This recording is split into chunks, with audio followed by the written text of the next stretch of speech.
A raíz de la pandemia y el crecimiento de la economía digital, se ha hablado mucho acerca de la escasez del talento técnico en Latinoamérica y por lo tanto de la necesidad de capacitar a más universitarios y profesionales en carreras de tecnología.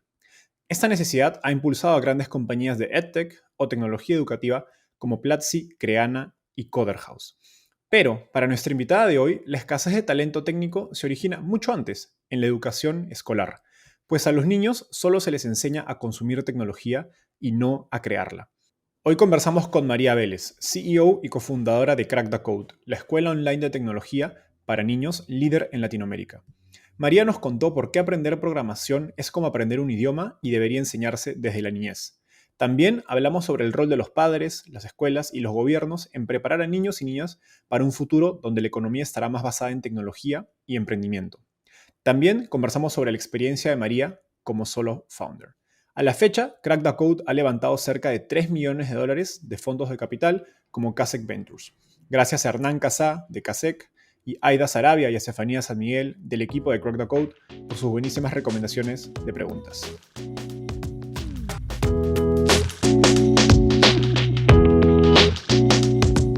Hola María, ¿qué tal? Bienvenida al podcast Startupeable. Hola Enzo, muchas gracias. Un gusto estar aquí con ustedes. Gracias. Mari, empecemos con un poco de contexto. Cuéntanos cómo llegas a fundar Crack the Code y en consecuencia al fascinante mundo de las startups. Claro que sí.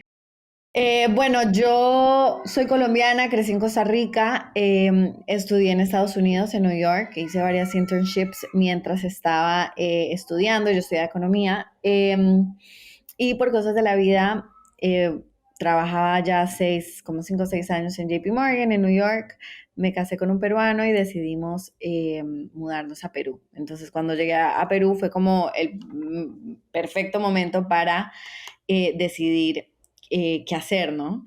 Sí vengo, digamos, de una familia emprendedora, mi papá, sus 11 hermanos prácticamente, mi hermano, mi hermana, entonces evaluar emprender era natural, digamos, sí vine y dije, ok, si me entrevisto, si busco un trabajo, ¿en qué sería? Entonces obviamente busqué lo tradicional para mí, lo más straightforward, banca, fondos de inversión, todo eso.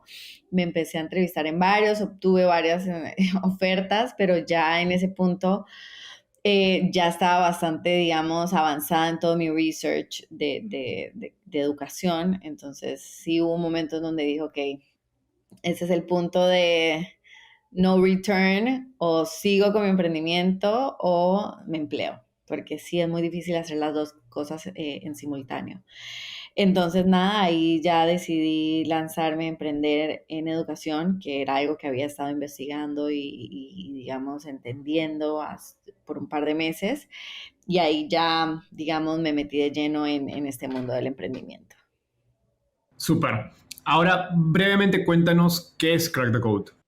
Sí, bueno, Crack the Code es una academia online de clases en vivo para hispanohablantes en toda la región. Nosotros damos clases de ciencia de la computación, o sea, básicamente nuestro objetivo es acompañar la escuela tradicional, el colegio, digamos, y potenciar esa educación tradicional que reciben los niños de 5, 6 a 18, 19 años dando clases de computer science, básicamente todo lo que tiene que ver con programación, creación de tecnología eh, y desarrollo de habilidades cruciales para el futuro de estos niños. Perfecto. Te he escuchado decir, y creo que lo has mencionado ahorita brevemente, que el problema es que los niños no se les enseña a crear tecnología, sino solo a consumirla.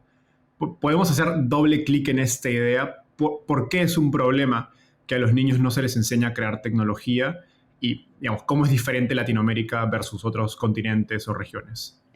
Sí, yo creo digamos, mi generación y hasta probablemente la tuya, como que estamos ahí como en la mitad del sándwich en donde todavía no se entendía qué era la programación, entonces, o sea, ni idea, nadie nunca me contó que esto existía. Pero digamos, nosotros ahora que ya tenemos casi 30 o más de 30, en nuestros trabajos nos damos cuenta que es algo crucial, ¿no? Entonces, como que nunca en college ni siquiera se nos presentó la oportunidad de aprenderlo. pero ya ahora, digamos, que trabajamos, sí, digamos, es algo importante, ¿no? Entonces, mira, la mayoría de nosotros somos usuarios, consumimos, ¿no? Utilizamos la computadora, el celular, vemos televisión, pero no sabemos cómo está creado por detrás, por qué funciona, qué es el Wi-Fi, no sé, hasta las cosas más básicas, ¿no? Porque cuando hundes el botón de prender la computadora se prende, ¿no? ¿Qué hay por detrás?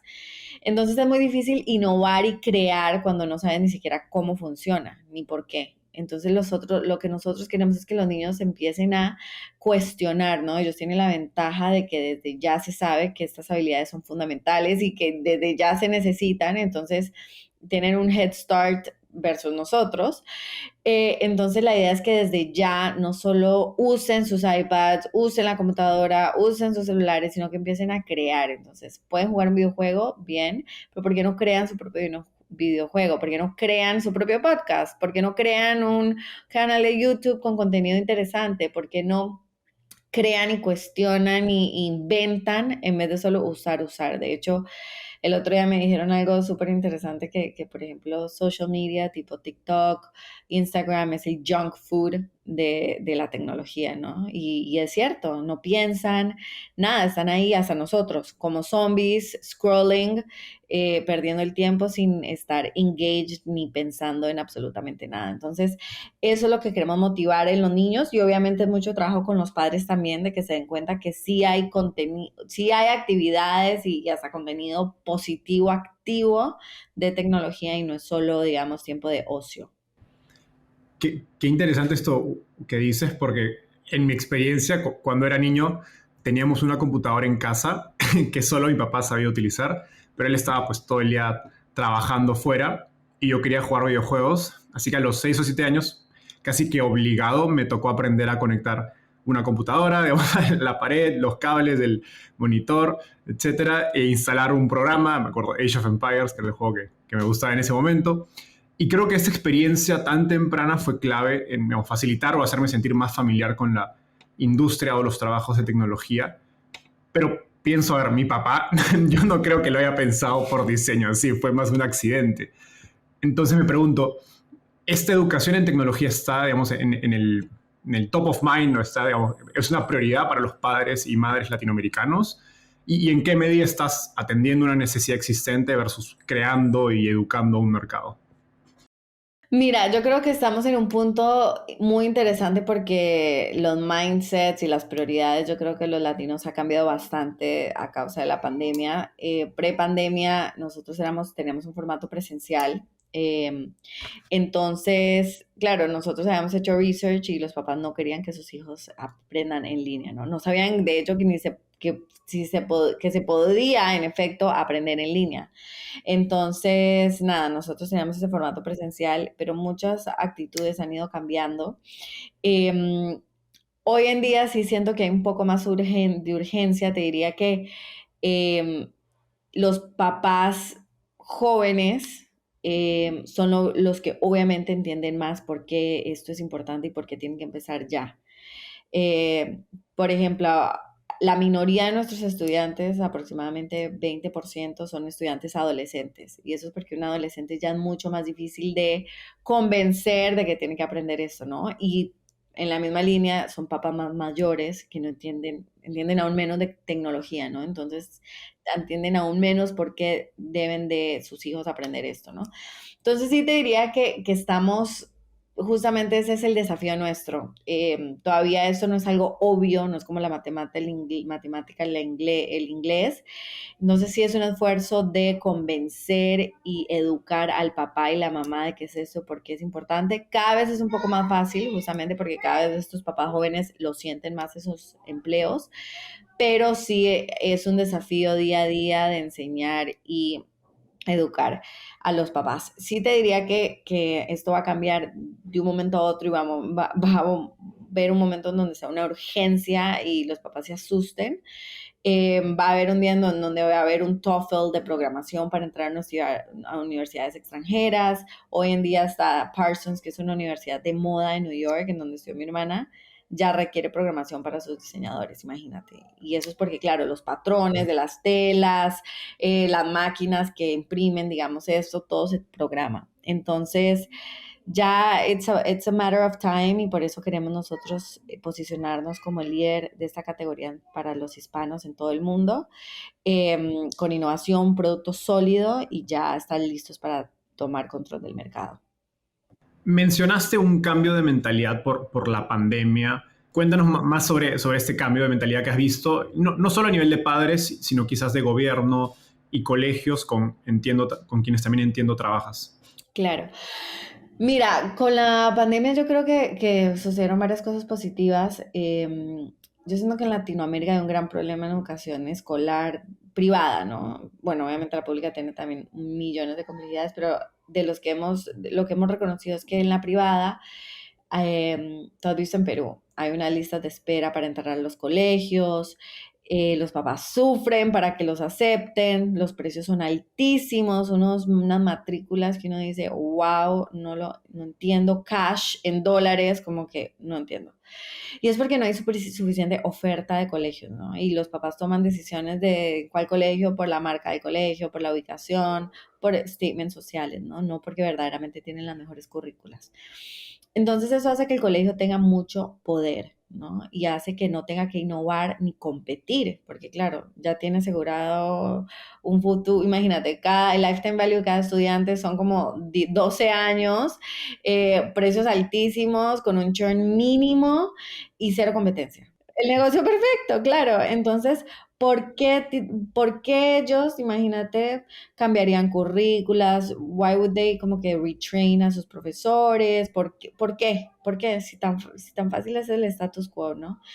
Entonces, eso hace que además los papás no se cuestionen, digamos, qué se está enseñando.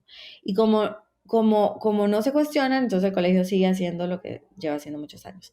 En la pandemia, claro, de un momento a otro, los papás estaban en un front row seat a las clases diarias de los niños. Y empezaron a decirme mis amigos, "Ah, mi hijo no sabe escribir bien, esta profesora es un desastre, ¿por qué le están enseñando todavía a sumar y a restar si tienen como, no sé, 10 años?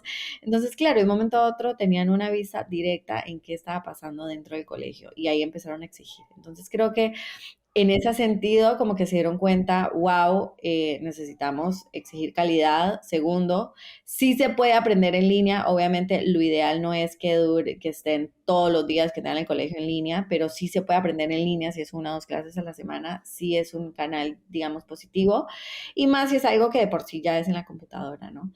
Eh, y poco a poco se dieron cuenta que es crucial que el niño sea independiente con la tecnología, ¿no? Que ellos no tengan que estar ahí sentados enseñándoles todo, sino que ellos tienen que aprender a aprender por sí solos, investigar cómo se utiliza esto, lo otro, y obviamente a utilizar la tecnología de manera responsable, ¿no? Entonces, en esa línea, yo creo que, mira, los papás nos dimos cuenta que la tecnología está aquí para quedarse y más que verlo como una amenaza, hay que verlo como una herramienta positiva, pero que tiene que aprender a utilizar de una manera adecuada, ¿no? Entonces, esos son algunos cambios que hemos identificado en el proceso y obviamente es crucial para el papá tratar de enfocar el uso de la tecnología de una manera positiva, ¿no? No solo, como te decía antes, de diversión o ocio, sino también de creación y un uso constructivo en donde están creando y construyendo, ¿no? Así que yo creo que eso es crucial hoy en día y tenemos que continuar fomentándolo con nuestros hijos y también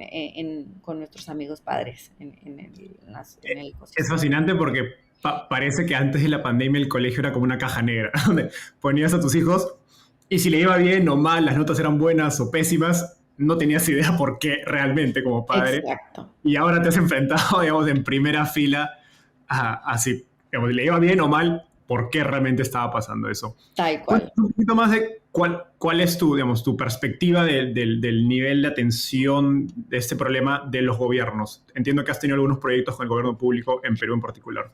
Sí, mira, yo creo que es difícil para un gobierno, obviamente, porque en nuestros gobiernos en Latinoamérica, obviamente, la geografía de Latinoamérica es complicada, el acceso digamos, a internet, obviamente, o a computadoras, no es lo mismo en todo el país, entonces es muy difícil para un gobierno exigir educación, un currículo, digamos, across the board, porque obviamente no es realista, ¿no? Obviamente alguien en una montaña, sin internet, sin computadora, no puede aprender a programar en una computadora. Sí hay, obviamente, otras metodologías de enseñanza, unplugged, desenchufadas, pero obviamente es limitado, ¿no? Ya después sí necesitas un equipo. Entonces es muy difícil para ellos exigir esto y tratar de innovar en ese sentido porque tienen muchas complejidades en el camino. Obviamente en Perú en particular hay mucho turnover de presidentes, de gobiernos. Entonces eso hace que obviamente cambien o sea, 4 presidentes en 5 años. Cada vez que hay un presidente nuevo cambia de ministros y cambia sus equipos. Entonces nosotros que hemos trabajado, hace como 3 años empezamos a hacer hicimos un piloto con 90 estudiantes en un colegio público acá, gratuito. Y claro, cambiaron el gobierno y eso se quedó a la mitad y perdimos todo nuestro esfuerzo. Entonces, como que desafortunadamente es muy difícil, hemos querido, pero pues es muy difícil. Entonces, la manera como nosotros llegamos a esas poblaciones más vulnerables es a través de fundaciones, asociaciones o ONGs o filantropía. Entonces, por ejemplo, llevamos ya con Samsung trabajando 2 años, casi 200 estudiantes por año, estudiantes de middle school, currículas de 7 meses casi de programación con niños de colegios públicos. Con UNICEF ya también este es el segundo año, ya vamos a empezar en México también. Entonces estamos como que, como dicen ustedes los peruanos, dándole la vuelta al sistema y llegando a esas poblaciones vulnerables a través de, digamos, partnerships con asociaciones o fundaciones, filantropía que tiene acceso, digamos, a esas fundaciones, a esos colegios, a esas poblaciones y que podemos aportar, ¿no? Pero sí te diría que es frustrante, es difícil, pero nada, hay que buscar la manera de hacerlo porque obviamente nuestro objetivo es cambiar la vida de todos los niños de la región, no solamente los de un poder socioeconómico alto. Ujú. Genial. No, qué bueno escuchar que más fundaciones se están animando y, digamos, organizaciones de desarrollo a invertir en estos proyectos. He escuchado otros casos con Lab4U también de Comal en el lado de ciencias, así que creo, parece que es una tendencia de algún modo empezar a cubrir ese rol que los gobiernos desafortunadamente no están cubriendo. Ahora, y entrando un poco más a la experiencia del alumno y los padres en torno a programación, ¿por qué es la niñez la mejor edad para aprender programación? ¿Por qué no esperar a la preparatoria o la universidad? Mira, yo creo que cuando somos nosotros niños, tenemos cero idea de nada, cero paradigma, cero estructura de del raciocinio, de cómo interpretar cosas, literal es un canvas en blanco. Desafortunadamente los colegios tradicionales le enseñan a uno, digamos, digamos, a pensar de una manera muy estructurada, ¿no? 1 más 1 es 2. Yo me acuerdo, yo memorizaba las fórmulas de álgebra, de cálculo, memorizaba la historia de la Revolución Francesa, o sea, todo era memorización, hay esas cancioncitas en donde como que uno identificaba, digamos, la letra de cada cosa. Entonces, eso hace que uno, digamos, esté bastante cuadriculado y eso quita bastante como que amplitud para poder, digamos, pensar cómo resolver problemas de forma creativa, innovadora, cómo inventar eso que te decía, explorar, prueba y error. Eh, entonces, yo te diría que así como algo tan básico que de hecho es muy similar, pero al mismo tiempo muy diferente, la enseñanza del inglés o de cualquier idioma cuando eres chiquito es innato, el niño ni se da cuenta que está aprendiendo, ¿no? Eh, lo mismo pasa con la programación, es una manera de pensar, ¿no? De cómo, digamos, pues resolver problemas sin tener que seguir ciertos pasos, ¿no? En donde tú inventas los propios pasos para resolver ciertos problemas, ¿no? Y de hecho a mí me pasa en el día a día, o sea, yo imagínate, trabajo con miles de ingenieros y un día tenía un problema en el Excel, no me funcionaba el macros y le digo a Román, que es ingeniero obviamente, matemático, etcétera, profe, ay, no me sale esa fórmula. Y literal él con circulitos y ceros en el Excel, bla, bla, bla, resolvió el problema en 15 minutos. Y es porque, claro, él tiene una manera de afrontar, de como decompose un problema y decir, ok, esto así, así, encontró un patrón y pum, lo resolvió en 10 minutos. Entonces eso pasa con los niños, ¿no? Queremos que ellos tengan esa habilidad de descomponer un problema, de analizar todas las posibles soluciones a eso y de empezar paso a paso. Es literal una manera de pensar, no digamos como que una fórmula de hacer algo, ¿no? Entonces, entre más chiquitos, más fácil lo van a adoptar y más le van a sacar el fruto a lo largo de su vida, ¿no? Y eso es lo que queremos hacer, que aprendan sin que se den cuenta y que ya sea parte de ellos y que durante su vida escolar, universitaria, laboral, puedan potenciar, digamos, lo que sea que hagan con esa base de aprendizaje que han desarrollado con nosotros. Buenísimo. Ahora, a ver, estamos de acuerdo en que tecnología es la industria del futuro, pero también es verdad que no todos los niños van a programar o trabajar en tecnología. En este contexto, y me interesa tu perspectiva, porque por un lado diriges una escuela de tecnología para niños y por otro recientemente te convertiste en mamá. ¿Cómo crees que deberían pensar los padres acerca de la educación de sus hijos, digamos, de cara al futuro en este contexto? Mira, honestamente, yo creo que tenemos que ser, por un lado, muy conscientes de que hoy en día es lifelong learning. Ya no es, digamos, colegio, universidad y maestría. No. Y creo que nosotros lo vivimos diariamente. Ya es una capacitación continua, ¿no? Y obviamente, sí es importante saber de cultura, historia, todo eso, pero la realidad es que vale la pena, te pregunto, Enzo, memorizarte la historia de la Revolución Francesa, si lo puedes googlear en un segundo y entenderla en el momento que lo necesitas, como una historia, no como como word vomit, que pum, nada más lo cuentas. Entonces, como que obviamente hay ciertas cosas tradicionales que sí son importantes, pero sí hay que, yo pienso que hay que ser también un poco práctico en lo que le enseñas a los niños, cómo lo enseñas y qué uso le van a hacer, digamos, en el futuro. Yo soy muy pro de aprender en la cancha, ¿no? Experimentando, ¿no? Probando, prueba y error. De hecho, el fracaso es fundamental que los niños aprendan desde una temprana edad, cómo lo manejan, cómo lo superan, la perseverancia, la resiliencia, porque ese es el aprendizaje continuo, ¿no? Perseverancia continua. Entonces yo te diría que hay que cuestionar un poco, digamos, las currículas tradicionales. Nosotros como padres también tenemos el poder de exponer a nuestros niños a cositas un poco menos tradicionales, ¿no? Por ejemplo, justo hablaba con una señora el otro día que su papá fue dentista, digamos, importante aquí en el Perú, sus dos hermanos dentistas y sus primos doctores en otras áreas. Entonces, sí hay un poder de esto que tenemos los padres de influencia, ¿no? Al exponer a nuestros niños a ciertas cosas, es mucho más probable naturalmente que ellos las exploren y les interesen en el futuro, ¿no? Si a mí me encanta la natación y yo le expongo a Estefano que nada y nada y nada, puede que no le guste, normal, pero puede que sí. O si lo llevo a la finca los fines de semana, naturalmente le va a encantar el campo. Entonces nosotros tenemos ese poder y si nosotros identificamos algo que consideramos importante para el futuro de nuestros niños, expongámoslos a ello desde una temprana edad. Por ejemplo, las niñas con las ciencias, ¿no?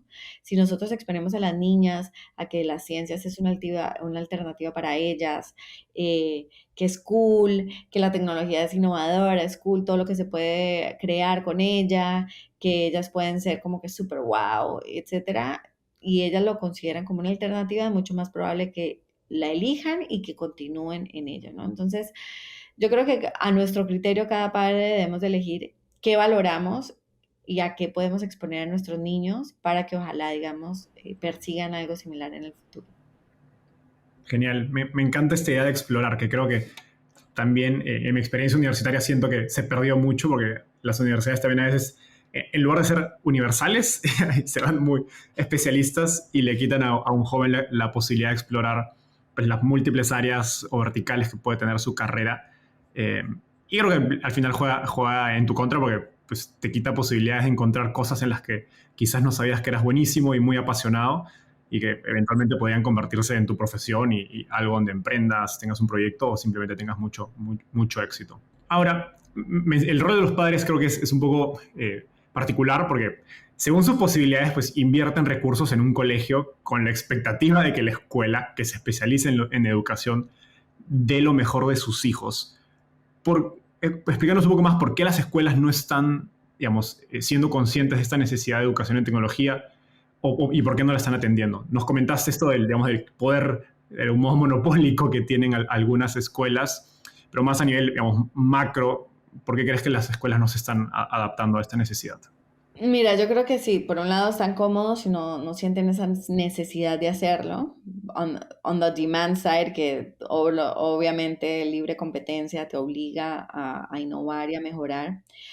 Por otro lado, es costoso, obviamente, recapacitar profesores. De hecho, hasta, mira, justo prepandemia estábamos hablando de uno de los top, digamos, 5 colegios de acá para hacer una consultoría de sus currículos, ¿no? Y fui con Román, que es el coordinador educativo, y nos sentaron con 6 profesores dizque de tecnología de este colegio top y literal nos veían con odio, o sea, nos querían matar, porque claro, básicamente significaba, ellos sentían que el estar nosotros ahí significaba que ellos estaban haciendo mal su trabajo, ¿no?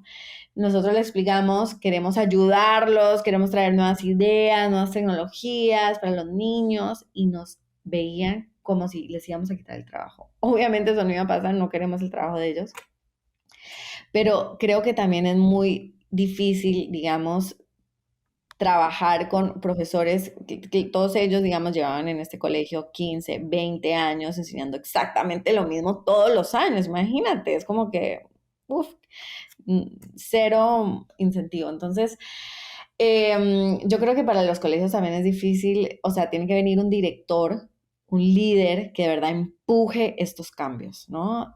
No solo en currículas, no solo en capacitación a docentes, sino también hasta en cómo está distribuido un colegio, el aula, qué materiales se utilizan. Entonces es costoso, es difícil, necesitas una persona que empuje esto. Algunas veces, digamos, hay colegios que tienen directores de hace años, digamos, que no entienden ni siquiera qué es la tecnología, que no la usan en el día a día. Entonces, ¿cómo van a empujar esto si ellos mismos no entienden ni siquiera el valor agregado, ¿no? Entonces, creo que eso es difícil. Si te digo que hace 2 semanas estuve conociendo un colegio en Estados Unidos. Obviamente uno hay de todo allá, pero wow, me quedé con la boca abierta. Em, yo creo que no es solo, digamos, uno ve aquí que compran devices, ¿no? Compran iPads, compran computadoras, cambian layouts, pero no enseñan a los profesores cómo utilizar, no tienen si hacen un budget para devices, pero no hacen un budget para training a esas profesoras en cómo utilizar esos devices y sacarle el jugo, ¿no? Y eso es un error tremendo porque si no, ellas las dejan ahí, las computadoras, o lo usan para lo mínimo y de verdad no les sacan y le extraen el full potencial. Entonces yo te diría que es complejo la industria bueno, educativa y en particular K-12 es súper compleja, hay muchos stakeholders, los reguladores, los directores, los profesores, los papás, los niños, todos buscando algo diferente. Y es muy difícil alinearlos y que tengan todo lo que necesitan para, digamos, obtener este objetivo. Entonces, te diría que yo creo que esa es una de las razones principales. Espero que cambie, entre más competencia, más van a cambiar, entre más los papás exijamos calidad y cuestionemos qué están enseñando, nos unamos y pidamos esto, yo creo que más va a ir, digamos, adaptándose y updating, digamos, lo que enseña, pero va a ser difícil. Sí, y lo interesante es que esto no solo pasa en programación, sino creo que a lo largo de toda la currícula escolar. Esto es un concepto que se conoce como pues, el currículo basado en conocimientos o contenido a un currículo basado en competencias, que de hecho es algo que algunos gobiernos ya han empezado a digamos, promover o incluso implementar leyes para generar estos cambios a nivel de los colegios. Obviamente en un colegio privado es difícil porque no tienes, pues hay tienes más límites en un colegio público, es más, de algún modo, sencillo para el gobierno poder influenciar o incluso forzar los cambios. Creo que en Chile y España hay este modelo de los colegios privados, pero que son subsidiados por el gobierno y dado que el gobierno tiene esa palanca digamos, subsidiar los colegios, tiene pues una herramienta para poder forzar digamos, incentivar cambios en la Claro. currícula. Y aún, Enzo, no sé si viste en la conferencia que estuvimos, hasta en Estados Unidos hay todo un tema fuerte, como que una batalla fuerte hoy en día de skills versus como certificates, ¿no? Y como degrees completos.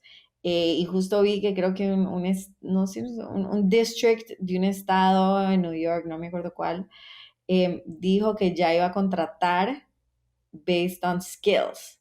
Y fue todo un drama porque, claro, entonces ya, por un lado, ya el degree de los que logran conseguir ese degree, dicen, no, todos mis 4 años, mi student debt, chao, ahora cualquiera con 6 meses, un año de un curso ya puede obtener ese trabajo, ¿no? Entonces está pasando algo muy interesante que obviamente empieza en educación escolar, pero está revolucionando todo, digamos, todo este ámbito escolar a lo largo de nuestras vidas. Y lo complicado es que se puede tornar un problema político, entonces eso Totalmente. jala de ambos lados y al final, lamentablemente, demora los cambios digamos, en beneficio usualmente del alumno que no participa en el proceso de decisión. Mari, siguiendo en esta línea, a raíz de la pandemia creo que ha habido un boom de startups y tecnología en Latinoamérica y cada vez en las noticias, digamos, en los ámbitos de negocios, se habla mucho de la necesidad de entrenar a más gente en tecnología, pero sobre todo el enfoque es en gente en edad de trabajar, ¿no? Que ya están listos para ir al mercado laboral. Sin embargo, creo que si queremos que la economía de nuestra región esté más basada en conocimiento, menos en recursos naturales, tenemos que enfocarnos más en una materia fundamental detrás de la tecnología y ciencias, que es las matemáticas. Y cuando ves pues, las notas de PISA, digamos, de la prueba esta que hace la OECD en Latinoamérica, no vamos bien. Luego hay otras pruebas que muestran que los latinoamericanos en general tienen una menor preferencia o gusto por las matemáticas en comparación a otros países. ¿Qué insights o perspectivas has tenido, digamos, en la experiencia de Crack the Code acerca del nivel e interés por aprender matemáticas de niños y jóvenes? Sí, yo creo que ese es un punto muy importante. Mira, la programación al final del día es transversal, o sea, no necesariamente tienes que tener una materia de programación, como que una clase semanal de programación. Hay colegios que más bien prefieren enseñarla lo que llaman transversal, entonces que, no sé, en la clase de química, en la clase de matemáticas, como que para explicar ciertos conceptos utilizan la programación para que entiendan los niños de qué se trata. Y creo que en esa línea, yo creo que la matemática, que tiene que ser una materia muy intimidante, ayuda porque, digamos, motiva a los niños. Te doy un ejemplo. Nosotros, de hecho, esto fue cuando estábamos presenciales, teníamos un grupito de niñas, 5, 6, 7 años, y la actividad del día era que hagan una calcomanía, un sticker, en código, y luego la hacíamos a mandar a imprimir y iban a hacer como un intercambio de stickers, ¿no? Y entonces una niñita chiquita de 5 o 6 años, Julia, quería hacer una estrella. Entonces, claro, en el código, para hacer esta sticker, tenía que poner el muñequito, digamos, del código dibuje esta estrella. Y claro, lo primero era poner en qué dirección. Entonces, para poner la dirección tenía que aprender los ángulos, ¿no? Entonces ahí el profesor fue y trajo, en inglés se llama un protractor, en español se me olvidó la palabra, como esta cosa de los ángulos, y un lápiz y le dijo, ok, ¿para qué dirección sería? Ok, ¿cuál es ese ángulo? Oh, y bueno, utilizó esa oportunidad para explicarle a la niña qué es un ángulo, ¿no? Entonces la niñita feliz empezó a medir todas las líneas del aula con su protractor y reconociendo cuáles eran todos los ángulos. Y hizo su estrella, ¿no? Para arriba, tan, tan, tan, y armó. Entonces sí te diría que eh, o sea, sí hay una posibilidad de que a través de la programación los niños se enganchen, se diviertan más, pero es mucho más trabajoso para el profesor, ¿no? O sea, el profesor hay que capacitarlo para que sepa cómo sacar estas oportunidades de enseñanza para combinar estos conceptos, ¿no? Matemáticas, que es algo aburrido, horrible. Imagínate si solo vamos a aprender los ángulos el día de hoy y te enseñan, digamos, en la pizarra cómo medir los ángulos, sino a través de cómo se hace una estrella en un sticker que luego vas a hacer un intercambio con tus amigas, ¿no? Entonces creo que es un trabajo, ese step, ese paso adicional de un profesor que es importante y que ahí, digamos, obviamente el colegio tiene que hacer un esfuerzo de capacitarlos continuamente, elegirlos bien, de que el profesor sea apasionado por esto, de que quiera aprender más, desafiarse, no solo, digamos, lo mínimo necesario para que los niños les vaya bien. Entonces, nosotros sí hemos visto, digamos, que niños que en teoría, que de esos que como que nada les gusta, les va pésimo en el colegio, resaltan en programación, se dan cuenta que son buenos. Entonces, sí hemos visto, sí tenemos varios casos muy interesantes, sí hemos visto que la programación puede potenciar las matemáticas. Obviamente, entre más avanzan, también se empiezan a incluir muchos conceptos de matemáticas más complejos. Eh, y va a ser difícil, pero si tienen una buena base, obviamente todo es mucho más fácil. Pero sí te diría que ahí está, es el rol del profesor lo más crucial para lograr que el niño se emocione aprendiendo acerca de estas dos áreas en simultáneo. Creo que ahí está el clavo en que las matemáticas es una materia intimidante y luego uno escucha pues cuando la gente acaba el colegio y dice, no, yo quiero estudiar tal carrera porque no tiene matemáticas.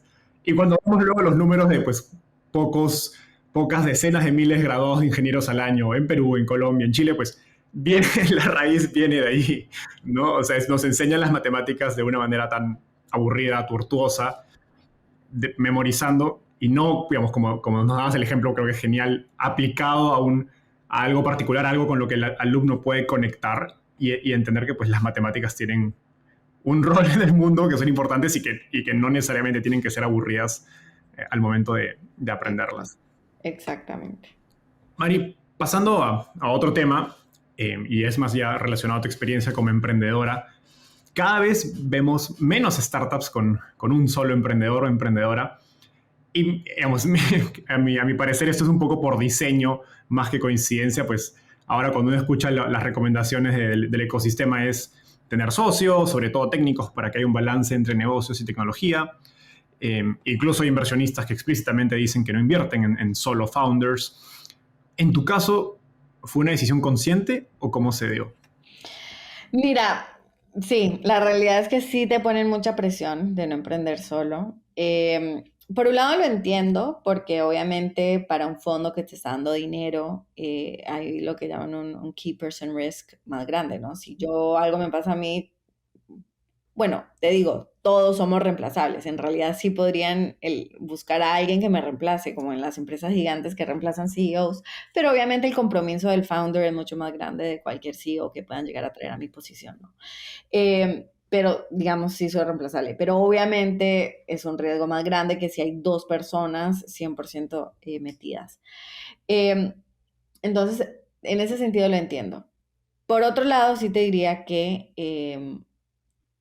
es mejor estar solo que mal acompañado. Como que siento que, de hecho creo que hay un stat que por ahí lo mostraron una vez en Latitude, creo que más, la razón número uno por la cual startups fracasan son por conflictos entre los founders. Entonces, te diría que si tú estás 100% convencido y lo vas a sacar adelante y no estás cómodo, no has encontrado el fit, la persona que te complemente, que no solo tenga un buen perfil, sino que te complemente en tus áreas flojas, yo diría no lo hagas, ¿no? Porque es como un matrimonio, peor, yo creo. Bueno, no, muy parecido. Em, si sale mal, chao, o sea, ¿qué pasa? No existiría. Entonces sí lo consideré, sí como que conocí un par de personas ahí que miré, pero en realidad no hacía sentido, no me complementaban, no me agregaban valor. personalidad, valores, ética muy diferentes a los míos. Entonces, nada, siempre seguí sola. Y sí te diría que el año pasado que estaba fundraising, sí hubieron fondos que dijeron, no invierto en solo founders. Y ahí es donde, nada, yo me di cuenta en ese proceso que uno no tiene el fit para todos los fondos, ¿no? Como que ni siquiera la startup estrella va a tener fit para todos, porque hay unos que son valuation sensitive, o sea, que no invierten en startups muy caros, hay otros que, no sé, geografía, industria, perfil del emprendedor, hay unos que apuestan más por el emprendedor más que por la idea. Entonces, como que nada, si no están de acuerdo con eso, entonces pues no es el fit de fondo. Sí te diría que uno como solo founder está 10.000 veces más involucrado en el tema, ¿no? Que cualquier otro. Em, Obviamente tener un co-founder para compartir momentos duros o intercambiar ideas de cómo salir adelante en un problema, etcétera, es importantísimo, pero hay maneras de balancear eso. Y ahí, por ejemplo, tener un fondo top o un inversionista top que te apoye, hasta un psicólogo personal para poder manejar esos momentos difíciles, que te dé ideas, que te ayude a ver todo de una perspectiva diferente, eso agrega mucho valor. Entonces, nada, sí te diría que obviamente entiendo de dónde viene este requirement, por así decirlo, pero en mi experiencia yo siento que me ha hecho bien tomar la ruta de hacerlo sola y ahora apoyarme de gente top, como lo estoy haciendo, digamos, recientemente si no ha ido a Sarabia, mi equipo, y estoy feliz, una mano derecha, un apoyo que no había tenido. Entonces, sí creo que hay que rodearse de gente top y que sí es más difícil efectivamente, pero es mejor estar solo que nada más obligarse a estar con cualquier persona solo para check ese box de cualquier fondo. De hecho, hay un libro que se llama Super Founders, donde hacen un análisis estadístico de las razones de éxito de compañías valuadas en más de un billón de dólares y lo comparan contra un grupo de control y encuentran que no hay mayor ratio de éxito si tienes socios o si estás solo. Ok, Contrario, digamos, a esta idea o casi podemos decir mito del lado de los inversionistas de que hay exacto, más posibilidades de éxito si eres, digamos, si tienes un equipo o tienes socios, ¿no? Al menos la data no lo respalda. tal cual. En base a lo que nos has contado, estoy seguro de que otros emprendedores que están empezando te preguntan acerca de tu experiencia y te hacen esta pregunta. ¿Cómo les aconsejas evaluar la decisión entre buscar socios o emprender sola? Mira, yo sé que es un poco controversial, pero yo siempre digo, mira, trata. Obviamente los meses del inicio de una empresa son cruciales porque estás, digamos, armando algo, ¿no? Entonces, buscar un co-founder, yo siento que es hasta como que un full-time job o un part-time job. Em, si le dedicas demasiado tiempo solo a encontrar un co-founder, entonces estás dejando de lado tu negocio, ¿no? ¿Qué es lo más importante? Entonces, yo diría, mira, ten las antenas, o sea, dedícale, no sé, 2 semanas, un mes, si quieres. Haz tu network constante y que se sepa que tú estás buscando a alguien de este perfil, digamos, para tu negocio. Pero no te dediques solo a esto, porque si no se va a trazar tu negocio muchísimo. Siempre ten, como que, como dije, las antenas paradas, como que siempre estar atento a quién está y comunicar que estás buscando, pero no te dediques full time a encontrar un co-founder. Y ya con el tiempo la vida te lo va a poner en el camino de cuando sea el momento correcto para ti, ¿no? Pero dedicar tanta energía a buscar un perfil que es tan difícil de encontrar, si a uno ya de por sí le cuesta conseguir a alguien de, por ejemplo, Head of Growth, que estamos contratando, por ejemplo, o producto, si ya es tan difícil, ahora imagínate lo difícil que es encontrar a alguien como un co-founder. Entonces, nada, yo soy de la idea de seguir para adelante, estar atento, digamos, compartir esa energía, pero no dedicarse y perder tanto tiempo buscándolo, porque si no tu costo de oportunidad es tu empresa, ¿no? Al final del día. Y puedes llegar a afectarlo aún más. Me encantó esa manera de pensarlo. Ahora, la siguiente pregunta es una de Gina Gottlieb de Attitude. ¿Qué le pusieron a la fórmula cuando eran bebés? Pero, bueno, era bromas. Toda tu familia es muy emprendedora. Nos mencionaste abuelos, tíos, hermanos. Y Sí. conectando con lo que conversábamos antes acerca del rol de padre en la educación de sus hijos, ahora que tú tienes hijos, ¿cómo piensas acerca de sembrar el bicho de emprendimiento en ellos? ¿Esperas que sea algo natural? ¿O al igual que con la tecnología, y nos has explicado, crees que se debe enseñar proactivamente? Mira, yo creo que uno tiene que ser proactivo al respecto. Mi mamá siempre dice, en mi casa mi papá era como el divertido, el activo, el emprendedor, de hecho. Mi mamá era la disciplina, ¿no? Entonces ellos dos siempre decían disciplina con amor. Mucha disciplina, mucho amor. Y como te decía anteriormente, todo es exposure, ¿no? Exposición a las cosas que importan. Mi papá tenía su negocio, llegaba a la casa, hablaba de los ups, los downs, o sea, nos involucraba a todos en lo que estaba sucediendo. En las vacaciones, por ejemplo, él tenía una fábrica que hacía como insumos como de moda, de jeans, de herrajes, marquillas, todo eso. Mi hermana y yo a los 8 años nos sentábamos a cortar los hilitos de las marquillas al costado de mi papá por, no sé, una hora y nos daba, no sé, $5. Em, Me encantaba la pastelería, entonces una Navidad mi mamá consiguió una amiga que me contrate a hacer pasteles a los 13 años, no sé, un mes en diciembre, y por detrás era mi mamá la que me pagaba el salario, me enteré años después. Eh, entonces siempre fomentando, digamos, que do what you love, pero de una manera, digamos, positiva, ¿no? Constructiva, sí, amada repostería, pero nada, que lo aplique, ¿no? Eh, y siempre como que motivaban que, por ejemplo, las vacaciones hagamos, obviamente siempre había diversión y todo, pero también quisiéramos algo, digamos, útil con el tiempo, ¿no? No solo 3 meses de no hacer nada y de ir a la playa todos los días, ¿no? Siempre había que tener un componente, digamos, de algo, ya sea de lectura, algún tipo de actividad, ¿no? Y eso, digamos, nos lo inculcaron siempre. Yo creo que el ejemplo que le damos a nuestros hijos es importantísimo. Mi papá tiene dos hermanos, de los cuales creo que 9 tienen empresas propias en Medellín. Mi hermana, por ejemplo, que estudió moda justo en Parsons, y emprendió y hizo un negocio de bolsos de lujo que bueno, está en Bergdorf Goodman y bueno, en las tiendas más top del mundo. Entonces, encuentra lo que amas y construye en esa área, ¿no? Si uno construye en lo que ama, todo es mucho más probable que salga adelante y funcione, ¿no? Si es una obligación, va a ser mucho más difícil que funcione. Entonces, nada, yo te diría que live by example, expone a tus niños a diferentes cosas así productivas y disciplina, ser estricto, obviamente, pero siempre con amor. Ahora entiendo la razón de todas las peleas con mis papás en verano para que lleve cursos en poder jugar fútbol. Exacto. Mari, llegamos al segmento final de la entrevista. Este se llama Ronda de Tweets. Ok, Básicamente te voy a hacer una pregunta y me tienes que responder en lo que te tomaría escribir un tweet, es decir, menos de un minuto. ¿Estás ok, lista? sí. Estoy viajando de San Francisco a Lima. ¿Qué libro debería leer y por qué?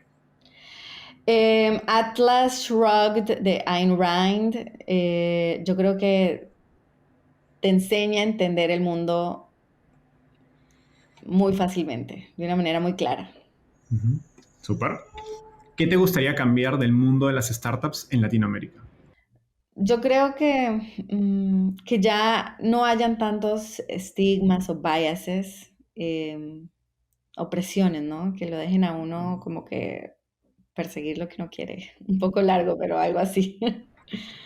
Vale. ¿Quién es una emprendedora o emprendedor en Latinoamérica al que crees que debería entrevistar y por qué?